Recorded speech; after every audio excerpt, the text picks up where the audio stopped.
দুই-এক দিনের মধ্যে জামায়াতে ইসলামী সহ সমমনা রাজনৈতিক দলগুলোর সঙ্গে আসন সমঝোতা চূড়ান্ত হবে বলে জানিয়েছেন জাতীয় নাগরিক পার্টি এনসিপির আহ্বায়ক নাহিদ ইসলাম।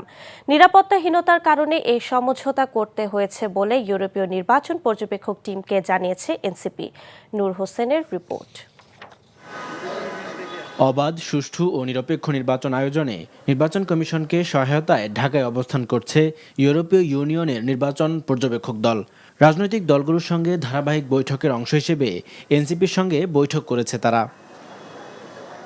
শনিবার রাজধানীর একটি হোটেলে বৈঠক শেষে গণমাধ্যম কর্মীদের এনসিপির আহ্বায়ক জানান, সরকার লেভেল প্লেয়িং ফিল্ড নিশ্চিত করতে ব্যর্থ হচ্ছে।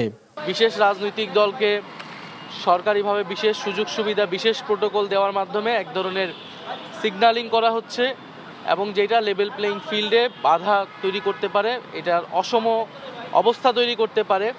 কারণ প্রশাসনের বিভিন্ন স্তরে কিন্তু এইটা এক ধরনের মেসেজ যায় যে সরকার কার পক্ষে আছে, বা মিডিয়াতেও আমরা মনে করতেছি মিডিয়ার একদিকে ঝুঁকে যাওয়ার প্রবণতা আমরা দেখতে পাচ্ছি। ইউরোপীয় প্রতিনিধি দলকে জামায়াত ইসলামের সঙ্গে জোটবদ্ধ হওয়ার কারণ জানানো হয়েছে বলে জানান এনসিপির নেতারা। জামাত এবং এনসিপি জোট কিন্তু অনেকখানি এগিয়ে, যে আমরা অলরেডি গণভোটের প্রচারণা শুরু করে দিয়েছি। আমরা মাঠে ঘাটে মসজিদে সব জায়গায় গণভোটের পক্ষে কথা বলতেছি। আসন সমঝোতার জিনিসটা কিন্তু আলোচনা চলমান, বাইরে হয়তো ঘোষণার আশাটা বাকি, কিন্তু আমরা কিন্তু আমাদের অভ্যন্তরীণ যে কাজ সেটা আমরা করতেছি। নির্বাচনের জন্য সব ধরনের প্রস্তুতি আমরা রাখতেছি। নির্বাচনের প্রস্তুতিতে বিএনপি জোটের থেকে জামায়াত ইসলামী, এনসিপি ও সমমনা দলগুলো এগিয়ে রয়েছে বলেও দাবি করেন নাহিদ। নূর হোসেন, এনটিভি নিউজ, ঢাকা।